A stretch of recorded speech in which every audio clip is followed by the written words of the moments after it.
శ్రీ సాయినాథాయ నమః. శ్రీ సాయి సచ్చరిత్రము 4వ అధ్యాయము. యోగీశ్వరుల కర్తవ్యము. పవిత్ర షిరిడీ క్షేత్రము. సాయిబాబా యొక్క రూపురేఖలు. గౌలిబువ వారి వాక్కు. విఠల దర్శనము. క్షీరసాగరుని కథ. దాసగను ప్రయాగ స్నానము. సాయిబాబా అయోని సంభవము. షిరిడీకి వారి మొదటి రాక. 3 బసలు. యోగీశ్వరుల కర్తవ్యము. భగవద్గీత చతుర్థాధ్యాయమున 7-8 శ్లోకములందు శ్రీకృష్ణ పరమాత్ముడు ఇట్లు సెలవిచ్చి ఉన్నారు. ధర్మము నశించునప్పుడు, అధర్మము వృద్ధి పొందునప్పుడు నేను అవతరించెదను. సన్మార్గులకు రక్షించుటకు, దుర్మార్గులను శిక్షించుటకు, ధర్మస్థాపన కొరకు యుగ యుగములయందు అవతరించెదను. ఇది భగవంతుని కర్తవ్య కర్మ. భగవంతుని ప్రతినిధులకు యోగులు, సన్యాసులు అవసరం వచ్చినప్పుడెల్లా అవతరించి ఆ కర్తవ్యమును నిర్వర్తించెదరు. ద్విజులకు బ్రాహ్మణ, క్షత్రియ, వైశ్య జాతుల వారు తమ కర్మలను మానునప్పుడు, శూద్రులు పై జాతుల వారి హక్కులను అపహరించినప్పుడు, మత గురువులను గౌరవించక అవమానించినప్పుడు, ఎవరును మత బోధనలను లక్ష్యపెట్టనప్పుడు, ప్రతివాడును గొప్ప పండితుడని అనుకున్నప్పుడు, జనులు నిషిద్ధాహారములను మద్యపానములకు అలవాటు పడినప్పుడు, మతము పేరుతో కాని పనులు చేయనప్పుడు, వేర్వేరు మతముల వారు తమలో తాము కలహించినప్పుడు, బ్రాహ్మణులు సంధ్యావందనము మానునప్పుడు, సనాతనులు తమ మతాచారములను పాటించనప్పుడు, ప్రజలు ధనధార సంతానములే జీవిత పరమార్థముగా భావించి మోక్ష మార్గమును మరచినప్పుడు, యోగీశ్వరులు ఉద్భవించి వారి వాక్కాయ కర్మలచే ప్రజలను సవ్యమార్గమున పెట్టి వ్యవహారములను చక్కదిద్దుదురు. వారు దీపస్తంభముల వలె సహాయపడి మనము నడవవలసిన సన్మార్గమును, సత్ప్రవర్తనమును నిర్దేశించెదరు. ఈ విధముగానే నివృత్తి, జ్ఞానదేవు, ముక్తాబాయి, నామదేవు, జానాబాయి, గోనాయి, ఏకనాథుడు, తుకారాము, నరహరి, నర్సింబాయి, సజన్ కసాయి, సాంవతమాలి, రామదాసు మొదలుగా గల యోగులను తదితరులను వేర్వేరు సమయములందు ఉద్భవించి మనకు సవ్యమైన మార్గమును చూపిరి. అట్లే సాయిబాబా కూడా సకాలమందు షిరిడీ చేరిరి. పవిత్ర షిరిడీ క్షేత్రము. అహ్మద్నగర్ జిల్లాలోని గోదావరి నది ప్రాంతములు చాలా పుణ్యోత్తమములు. ఇచ్చట అనేక యోగులు భవించి నివసించిరి. అట్టివారిలో ముఖ్యులు శ్రీ జ్ఞానేశ్వర్ మహారాజ్. షిరిడీ గ్రామము అహ్మద్నగర్ జిల్లాలోని కోపర్గాం తాలూకాకు చెందినది. కోపర్గాం వద్ద గోదావరి దాటి షిరిడీకి పోవలెను. నది దాటి 3 కోసులు పోయినచో నీమ్గాం వచ్చును. అచ్చటికి షిరిడీ కనిపించును. కృష్ణాతీరమందు గల గాణగాపురము, నరహరి, నరసింహవాడి, ఔదుంబర్ మొదలుగా గల పుణ్యక్షేత్రముల వలె షిరిడీ కూడా గొప్పగా పేరుగాంచినది. పండరీపురమునకు సమీపమున గల మంగళవేడ ఎందు భక్తుడగు దామాజీ సజ్జనగడ మందు సమర్థ రామదాసు, నర్సోబాచివాడి ఎందు శ్రీ నరసింహ సరస్వతీ స్వామి వార్లు వర్ధిల్లినట్లే శ్రీ సాయినాథుడు షిరిడీలో వర్ధిల్లి దానిని పవిత్రమునర్చెను. సాయిబాబా రూపురేఖలు. సాయిబాబా వలననే షిరిడీ ప్రాముఖ్యము వహించినది. సాయిబాబా ఎట్టి వ్యక్తియో పరిశీలింతము. వారు కష్టతరమైన సంసారమును జయించిన వారు. శాంతియే వారి భూషణము. వారు జ్ఞానమూర్తులు. వైష్ణవ భక్తుల కిల్లు వంటి వారు. ఉదార స్వభావులు. సారములోని సారాంశం వంటి వారు. నశించు వస్తువులందు అభిమానము లేనివారు. ఎల్లప్పుడూ ఆత్మ సాక్షాత్కారమునందే మునిగియుండెడివారు. భూలోకమందు గాని స్వర్గలోకమునందు గల వస్తువులయందు అభిమానము లేనివారు. వారి అంతరంగము అద్దము వలె స్వచ్ఛమైనది. వారి వాక్కుల నుండి అమృతము స్రవించుచుండును. గొప్పవారు, బీదవారు వారికి సమానమే. వారు మానవమానములను లెక్కించిన వారు కారు. అందరికిని వారు ప్రభువు. అందరితోనూ కలిసిమెలిసి ఉండేవారు. ఆటలు గాంచడివారు, పాటలను వినుచుండెడివారు. కానీ సమాధి స్థితి నుంచి మరలువారు కారు. ఎల్లప్పుడూ అల్లా నామము ఉచ్చరించుచుండెడివారు. ప్రపంచమంతా మేలుకొనున్నప్పుడు వారు యోగ నిద్ర ఎందు ఉండెడివారు. లోకము నిద్రించినప్పుడు వారు మెలకువతో ఉండెడివారు. వారి అంతరంగము లోతైన సముద్రం వలె ప్రశాంతము. వారి ఆశ్రమము, వారి చర్యలు ఇదమిస్తముగా నిశ్చయించుటకు వీలు కానివి. ఒకచోటనే కూర్చుండి ఉన్నప్పటికీ ప్రపంచమందు జరుగు సంగతులన్నీయును వారికి తెలియను.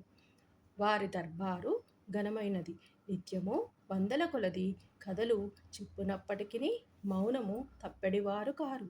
ఎల్లప్పుడూ మసీది గోడకు ఆనుకుని నిలుచువారు, లేదా ఉదయము, మధ్యాహ్నము, సాయంత్రము లెండి తోట వైపు గాని చావడి వైపు గాని పచార్లు చేయుచుండెడివారు. ఎల్లప్పుడూ ఆత్మసంధానమునందే మునిగి ఉండెడివారు. సిద్ధపురుషుడైనప్పటికీ సాధకుని వలె నటించువారు. అణకువ నమ్రత కలిగి అహంకారము లేక అందరినీ ఆనందింపచేయువారు. అట్టివారు సాయిబాబా షిరిడీ నేల వారి పాదస్పర్శచే గొప్ప ప్రాముఖ్యము పొందినది. జ్ఞానేశ్వర్ మహారాజ్ ఆళందిని వృద్ధి చేసినట్లు, ఏకనాథుడు పైఠానును వృద్ధి చేసినట్లు శ్రీ సాయిబాబా షిరిడీని వృద్ధి చేసెను. షిరిడీలోని గడ్డిరాళ్ళు పుణ్యము చేసుకుని ఉన్నవి. ఏలనగా బాబా పవిత్ర పాదములను ముద్దు పెట్టుకొని వారి పాదధూళి తలపైని వేసుకొనగలిగినవి. షిరిడి మా వంటి భక్తులకు పండరీపురము, జగన్నాథము, ద్వారక, కాళీ, రామేశ్వరము, బదరీ కేదార్, నాసిక్, త్రయంబకేశ్వరము, ఉజ్జయిని, మహాబలేశ్వరము, గోకర్ణముల వంటిదైనది. షిరిడి సాయిబాబా స్పర్శచే మాకు వేద పారాయణ తంత్రము. అది మాకు సంసార బంధములో సన్నగిల్ల చేసి ఆత్మ సాక్షాత్కారమును సులభ సాధ్యము చేయును. శ్రీ సాయి దర్శనమే మాకు యోగ సాధనముగా ఉండెను. వారితో సంభాషణ మా పాపములను తొలగించుచుండెను. త్రివేణి ప్రయాగల స్నానఫలము వారి పాదసేవ వలననే కలుగుచుండెడిది. వారి పాదోదకము మా కోరికలను నశింపచేయుచుండెడిది.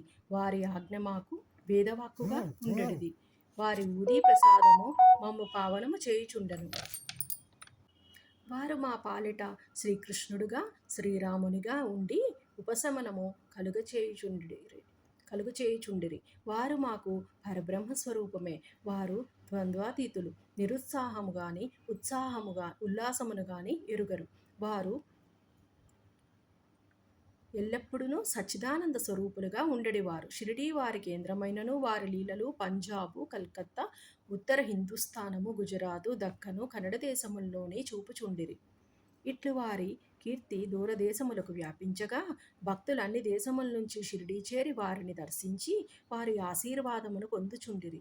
వారి దర్శన మాత్రముననే భక్తుల మనములు వెంటనే శాంతి వహించుచుండెడివి. పండరీపురమునందు విఠలు రఖుమాయిలను దర్శించినచో భక్తులకు కలిగడి ఆనందము షిరిడీలో దొరుకుచుండెడిది. ఇది అతిశయోక్తి కాదు.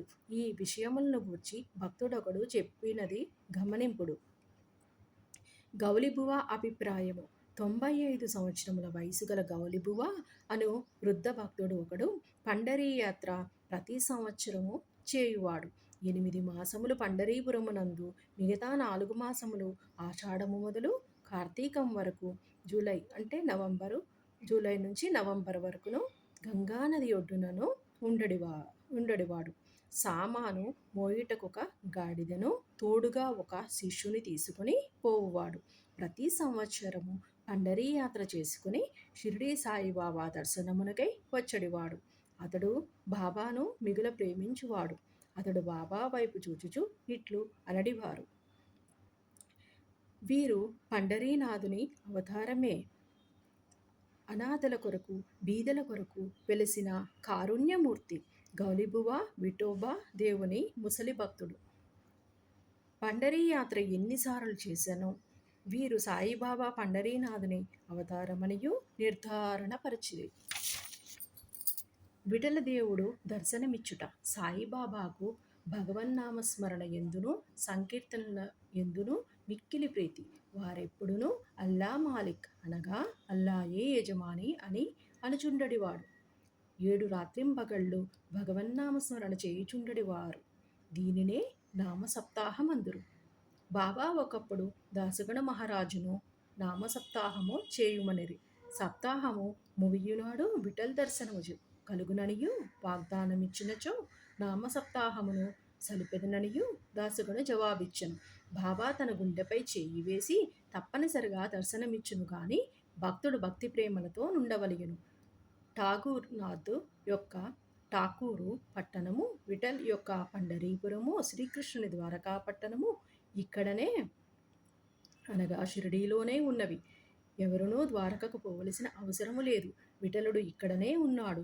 భక్తుడు భక్తి ప్రేమలతోనూ కీర్తించినప్పుడు విఠలుడు ఇక్కడనే అవతరించును అనెను. సప్తాహము ముగిసిన పిమ్మట విఠలుడు ఈ క్రింది విధముగా దర్శనమిచ్చెను. స్నానానంతరము కాకాసాహెబ్ దీక్షిత్ ధ్యానములోని మునిగినప్పుడు విఠలుడు వానికి కనిపించెను. కాకా మధ్యాహ్నహారతి కొరకు బాబా వద్దకు పోగా తేటతెల్లముగా కాకాను బాబా ఇట్లు అడిగెను. విఠల్ పాటిల్ వచ్చినాడా? నీవు వానిని చూసితివా? వాడు మిక్కిలి పారుబోతు. వానిని దృఢముగా పట్టుకొనుము. ఏమాత్రం అజాగ్రత్తగా నున్ననో తప్పించుకొని పారిపోవును. ఇది ఉదయము జరిగెను. మధ్యాహ్నము ఎవడో పటములను అమ్మువాడు 25-30 విఠోబా చిత్రపటములను అమ్మకమునకు తెచ్చెను. ఆ పటము సరిగా కాకాసాహెబ్ ధ్యానములోని చూసిన దృశ్యముతో పోలియుండెను. దీనిని చూచి బాబా మాటలు జ్ఞాపకమునకు తెచ్చుకొని కాకాసాహెబ్ ఆశ్చర్యానందములోని మునిగెను. విఠోబా పటము ఒకటి కొని పూజా మందిరములోని ఉంచుకొనెను. భగవంతరావు క్షీరసాగరుని కథ. విఠల పూజ యందు బాబాకెంత ప్రీతియో భగవంతరావు క్షీరసాగరుని కథలోని విశదీకరింపబడినది. భగవంతరావు తండ్రి విఠోబా భక్తుడు. పండరీపురమునకు నియమముగా యాత్ర చేయుచుండెడివాడు. ఇంటి వద్ద కూడా విఠోబా ప్రతిమ నుంచి దానిని పూజించువాడు. అతడు మరణించిన పిమ్మట వారి కొడుకు పూజను యాత్రను శ్రాద్ధమును మానెను. భగవంతరావు షిరిడీ వచ్చినప్పుడు బాబా వాని తండ్రిని జ్ఞప్తికి తెచ్చుకొని, వీని తండ్రి నా స్నేహితుడు కావున వీనిని చెడుగు ఈడ్చుకొని వచ్చితిని. వీడు నైవేద్యము ఎన్నడూనూ పెట్టలేదు. కావున నన్నును విఠలను కూడా ఆకలితో మార్చినాడు. అందుచేత వీని నిక్కడకు తెచ్చితిని. వీడు చేయునది తప్పని బోధించి చీవాట్లు పెట్టి తిరిగి పూజ ప్రారంభించినట్లు చేసేదను అనిరి. పండరీ యాత్రములోని దాసగణ స్నానము. గంగా నది, యమునా నది కలిచోటునకు ప్రయాగ అని పేరు. ఇందులోని స్నానమాచరించిన ప్రతివానికి గొప్ప పుణ్యము ప్రాప్తించుననియు హిందువుల నమ్మకము. అందుచేతనే వేల కొలది భక్తులు అప్పుడప్పుడు అచటకు పోయి స్నానమాడుదురు. దాసగను కూడా ప్రయాగ పోయి అచట సంగమంలోని స్నానము చేయవలెనని మనసున తలచెను. బాబా వద్దకేకి అనుమతించమనను. అందుకు బాబా ఇట్లు జవాబిచ్చెను. అంత దూరం పోవలసిన అవసరము లేదు. మన ప్రయాగ ఇచ్చటనే కలదు. నా మాటలను విశ్వసింపుము. ఇట్లనంతలోనే ఆశ్చర్యములన్నింటికంటే ఆశ్చర్యకరమైన వింత జరిగినది. దాసగణ మహారాజు బాబా పాదములపై శిరస్సు నుంచిన వెంటనే బాబా 2 పాదముల బ్రొటన వ్రేళ్ల నుంచి గంగా యమున జలములు కాలువలుగా పారెను. ఈ చమత్కారమును చూచి దాసగను ఆశ్చర్యచకితుడయ్యెను. భక్తి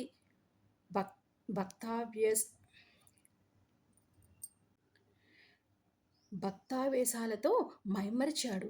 కన్నులు ఆనందాశ్రువులతోని నిండాయి. అతని హృదయములోని ఉప్పొంగిన కవితావేశము శ్రీ సాయి లీలాగాన రూపంలోని పెళ్ళుబికింది. బాబా అయోని సంభవుడు. షిరిడీ మొట్టమొదట ప్రవేశించుట. సాయిబాబా తల్లిదండ్రులను గూర్చి గాని, జన్మము గూర్చి గాని, జన్మస్థానమును గూర్చి గాని ఎవరికినూ ఏమీయును తెలియదు. ఎందరో పెక్కుసారలు ఈ విషయములు కనుగొనుటకు ప్రయత్నించిరి. పలుసార్లు ఈ విషయములను బాబాను ప్రశ్నించిరి గాని ఎట్టి సమాధానము గాని సమాచారము గాని పొందకుండిరి. నామదేవు, కబీరు సామాన్య మానవుల వలె జన్మించియుండలేదు. ముత్యపు చిప్పలలోని చిన్న పాపల వలె లభించిరి. నామదేవుడు భీమారథి నదీ తటమున గోణాయికి కనిపించెను. కబీరు భగీరథి నదీ తటమున తమాలుకు కనిపించెను. అట్టిదే సాయి జన్మ వృత్తాంతము. భక్తుల కొరకు బాబా 16 ఏళ్లు బాలుడిగాను షిరిడీలోని వేప చెట్టు క్రింద అవతరించెను. బాబా అప్పటికే బ్రహ్మజ్ఞానిగా కనిపించెను. బాబా స్వప్నావస్థ ఎందైనను ప్రపంచ వస్తువులను కాంక్షించడివారు కాదు. ఆయన మాయను తన్నెను. ముక్తి బాబా పాదములను సేవించుచుండెను. నానా చోప్దారు తల్లి మిక్కిలి ముసలిది. ఆమె బాబానిట్లు వర్ణించినది. ఈ చక్కని చురుకైన కుర్రవాడు వేప చెట్టు క్రింద ఆసనములోని ఉండెను. శీతోష్ణములను లెక్కింపగా అంతటి చిన్న కుర్రవాడు కఠిన తపమును ఆచరించుట, సమాధిలోని మునుగుట చూచి గ్రామస్తులు ఆశ్చర్యపడిరి. ఆ బాలుడు పగలు ఎవరితోనూ కలిసెడివాడు కాదు. రాత్రి ఎందెవరికిని భయపడేవాడు కాదు. చూచిన వారాశ్చర్య నిమగ్నులై ఈ చిన్న కుర్రవాడు వాడెక్కడి నుంచి వచ్చినాడని అడుగసాగిరి. అతని రూపు ముఖలక్షణములు చాలా అందముగా ఉండెను. చూసిన వారెల్లప్పుడు చూచిన వారందరూ ఒక్కసారిగా ముగ్ధులైనారు. ముగ్ధులగుచుండిరి. ఆయన ఎవరి ఇంటికి పోకుండెను. ఎల్లప్పుడూ వేప చెట్టు క్రిందనే కూర్చునివాడు. పైకి చిన్న బాలుని వలె కనిపించినప్పటికీ చేతలను పట్టి చూడగా నిజముగా మహానుభావుడే. నిర్వ్యామోహము రూపుదాల్చిన అతన్ని గూర్చి ఎవరికిని ఏమీ తెలియకుండెను. ఒకనాడు ఖండోబా దేవుడొకని ఆవేశించగా, నీ బాలుడెవరనియు అడు ఎవరై ఉండవనిను ప్రశ్నించిరి. వారి తల్లిదండ్రులు ఎవరనియు ఎక్కడి నుంచి వచ్చినారనియు అడిగను.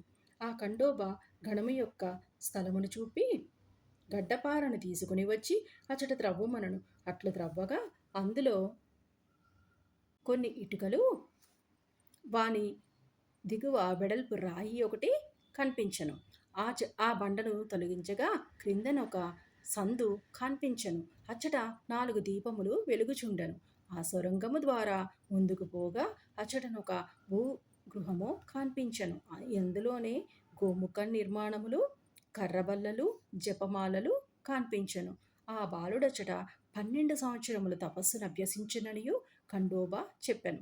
పిమ్మట కుర్రవారిని ఈ విషయము ప్రశ్నించగా వారలను మరపించుచు అది తన గురుస్థానమనియు వారు సమాధి అచట కలదు, కావున దానిని కాపాడవలయుననియు చెప్పెను. వెంటనే దాని నెప్పటి వలె మూసివేసిరి. అస్వస్థ ఉదుంబర వృక్షముల వలె ఈ వేప చెట్టును పవిత్రముగా చూచుకొనుచు బాబా ప్రేమించువారు. మహల్సాపతి తదితర షిరిడీలోని భక్తులు దీనిని బాబా యొక్క గురువుగారి సమాధి స్థానమనియు భావించి సాష్టాంగ నమస్కారములు చేసెదరు. 3 వసతి గృహములు, వేప చెట్టును దాని చుట్టూనున్న స్థలమును హరి వినాయక సాటే అనువాడుకొని సాటే వాడాయనియు ఒక పెద్ద వసతి గృహమును కట్టించెను. అప్పట్లో షిరిడీకి పోయిన భక్త మండలికిది ఒక్కటియే నివాస స్థలము. వేప చెట్టు చుట్టూ ఎత్తుగా అరుగు కట్టిరి, మెట్లు నిర్మించిరి. మెట్ల దిగువన ఒక గూడు వంటిది కలదు. భక్తులు మంటపములపై ఉత్తరాభిముఖముగా కూర్చొనెదరు. ఎవరిచట గురు శుక్రవారములు ధూపము వేయుదురో వారు బాబా కృప వల్ల సంతోషముతో నుండెదరు. ఈ వాడ చాలా పురాతనమైనది కావున మరమ్మతులకు సిద్ధముగా నుండెను. తగిన మార్పులు మరామతులు సంస్థానము వారు చేసిరి.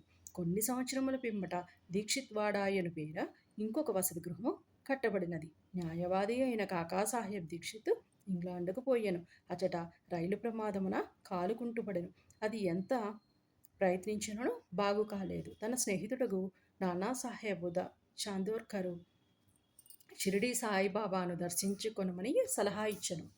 1909 సంవత్సరమున కాకా షిరిడీకి పోయెను. బాబా దర్శనమాత్రమున అమితానంద భరితుడై షిరిడీలోనే నివసించుటకు నిశ్చయించుకొనెను. కాలు కుంటితనము కన్నా తన మనస్సునున్న కుంటితనమును తీసివేయుమనియు బాబాను ప్రార్థించెను. తన కొరకును ఇతర భక్తుల కొరకును పనికి వచ్చినట్లు ఒక వాడాను నిర్మించెను. 10/12/1910 ఈ వాడ కట్టుటకు పునాది వేసిరి. ఆనాడు 2 ముఖ్యమైన సంఘటనలు జరిగెను. దాదాసాహెబ్ కాపర్టేకు తన ఇంటికి పోవుటకు బాబా సమ్మతి దొరికెను. చావడిలోనే సేజ్ రాత్రి హారతి ప్రారంభమయ్యెను. దీక్షిత్ వాడా పూర్తి కాగానే 1911 సంవత్సరంలోని శ్రీరామనవమి సమయమునందు శాస్త్రోక్తముగా గృహప్రవేశము జరిపిరి. తరువాత కోటీశ్వరుడును నాగాపూరు నివాసియగు బూటి మరియు ఒక పెద్ద రాతిమేడను నిర్మించెను. అతడు చాలా ద్రవ్యము దీని కొరకు వెచ్చించిన ద్రవ్యమునంతకును నిజమునకు సార్థకమయ్యను. ఏలనగా బాబా గారి భౌతిక శరీరం అందులోని సమాధి చేయబడినది. దీనినే సమాధి మందిరమని అందురు. ఈ స్థలములోని మొట్టమొదట పూల తోట ఉండెను. ఆ తోటలో బాబాయే తోటమాలిగా మొక్కలకు నీళ్లు పోయుట మొదలైనవి చేసెడివారు. ఇట్లు 3 వాడాలు వసతి గృహములు కట్టబడెను. అంతకు ముందిచ్చట ఒక్క వసతి గృహము కూడా లేకుండెను. అన్నింటికంటే సాటేవాడ మొదటి రోజులలోని అందరికీ చాలా ఉపయోగించుచుండెను. 4వ అధ్యాయము సంపూర్ణము. సద్గురు శ్రీ సాయి నాథార్పణమస్తు. శుభం భవతు.